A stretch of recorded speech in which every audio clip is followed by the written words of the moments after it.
New toy. Woohoo! Oh.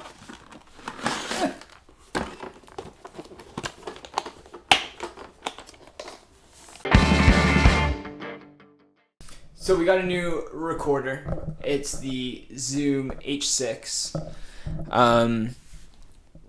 We ordered it a little while ago, but due to COVID shipping, It took like over a month. it took like Yeah. 2.5 months. Yeah. It was a while. We originally ordered it for this summer because we wanted to do some acoustic recordings outside. Now it's getting a little colder. But we got it, so we figured we may as well test it out. So today we're headed to Tillsonburg to meet up with Alex and Justin from Lexington Cure. We asked them just to play an acoustic song for us just so we can test out the mic. Well, we're not actually going to Tillsonburg. Where are we going? We're going to Courtland. Never heard of it. It's a small town outside of Tillsonburg. Even smaller than Tillsonburg. Oh, yeah.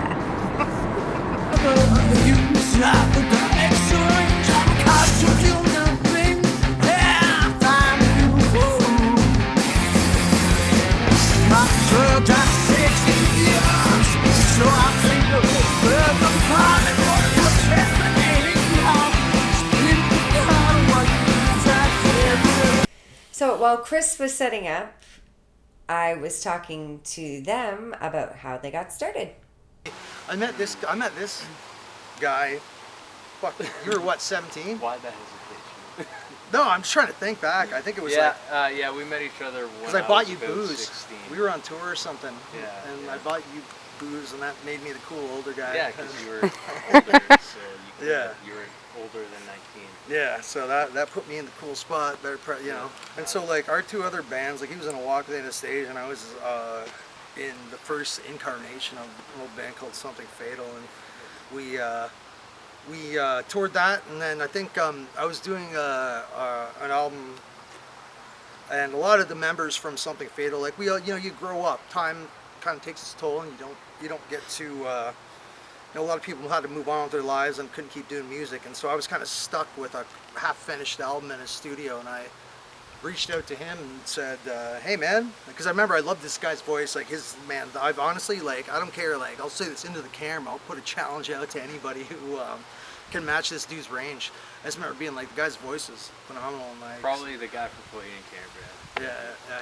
yeah. Well, maybe if you want. Well, you guys can fight maybe at some point. And so then he came in and worked on that, and then it was kind of from there.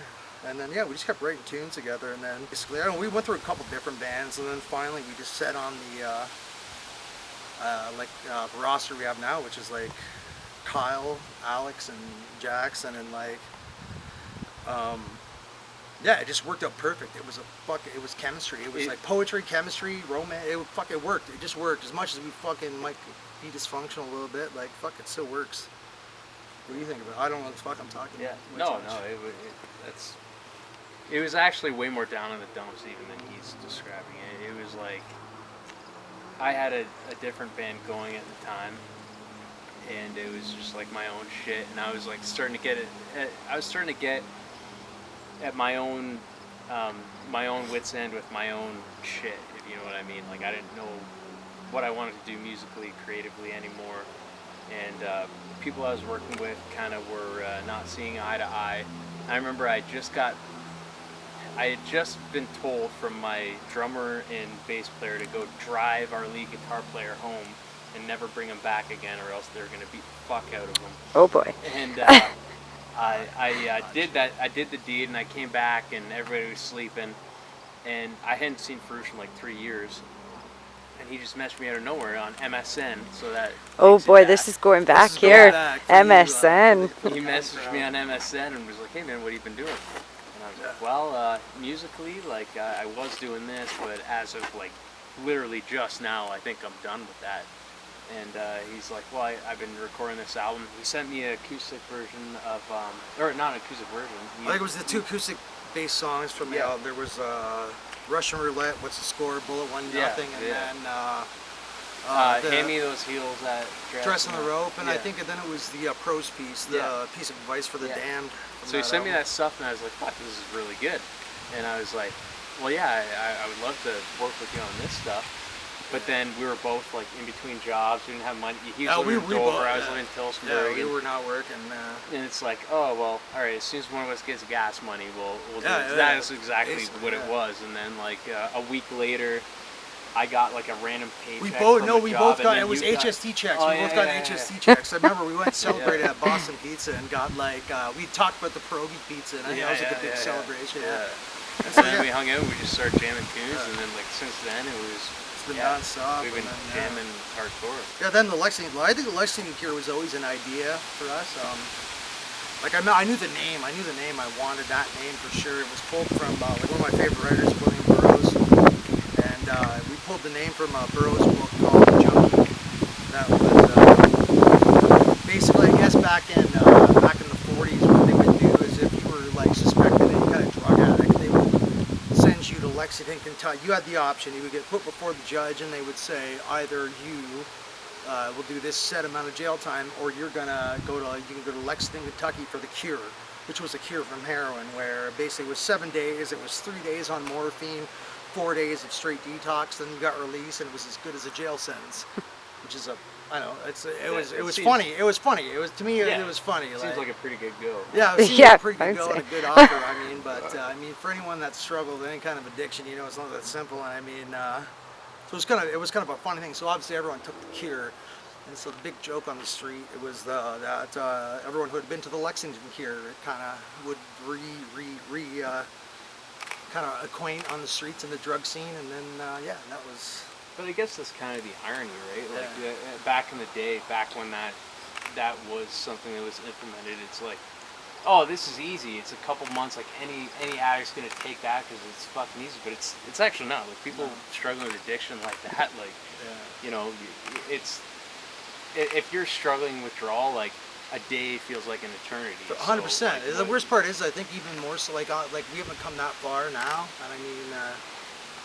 I think the whole thing is everyone's waiting for a miracle when it's not. It's a multitude of things, but no, that's what it was. Was just it just kind of stands for the idea that somebody who has no idea about what your situation is trying to solve it for you, and it's kind of funny. I always thought that was kind of funny. It was sort of a joke, so that's why we named it that. Yeah. Okay, so here's the part where we're gonna switch mics. The first part will be the camera audio where he's talking, and then when the song starts, that's where we're gonna switch the audio to the H6 zoom, and you will see quite a difference in the audio. Oh yeah. I guess Please, we're doing Please is by Drew Thompson of Single Mothers and Drew Thompson Foundation. Excellent fucking lyricist, just songwriter. The guy fucking I don't know, he's got it. He's got the fucking melody, he's got the lyrics and melody. For me that's a big thing, like the ability to take music as a fucking vessel and put a message in there as well and make it something beautiful and like artistic. I think that's the gift, and he's got it. And that's like not even just one of my favorite Canadian artists, one of my favorite artists for sure. Our favorite artist anyways. I got our whole band fucking digs that. 100%. This is Justin, my name is Alex, so we're from the Lexington Cure. This song is by Drew Thompson of Single Mothers and Drew Thompson's Foundation. He's a favorite artist and musician of ours, and we're happy to perform it. Thank you.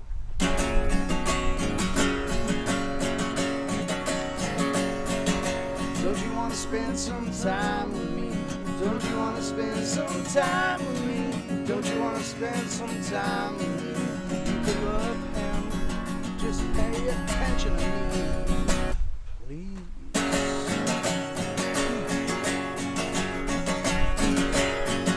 Don't you want to go out with me? Don't you want to go out with me? Don't you want to go out with me? You can love him. Just pay attention to me, please.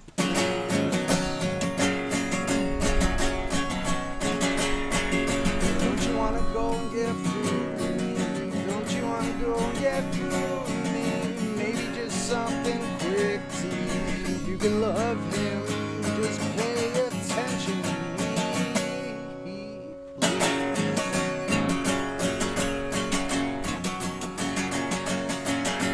wanna go to the movies? Don't you wanna go to the movies? Don't you wanna see a movie? You can love him.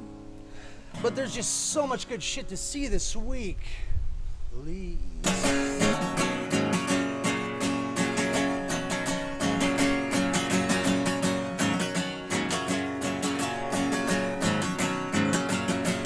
I love you when I'm sleeping, and I love you all the time. I love you when I'm laying there awake every night. Please, please love me. Oh, please love me. Oh, please love me.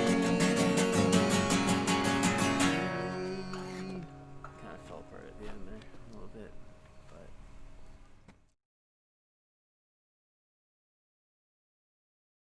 So, what'd you think?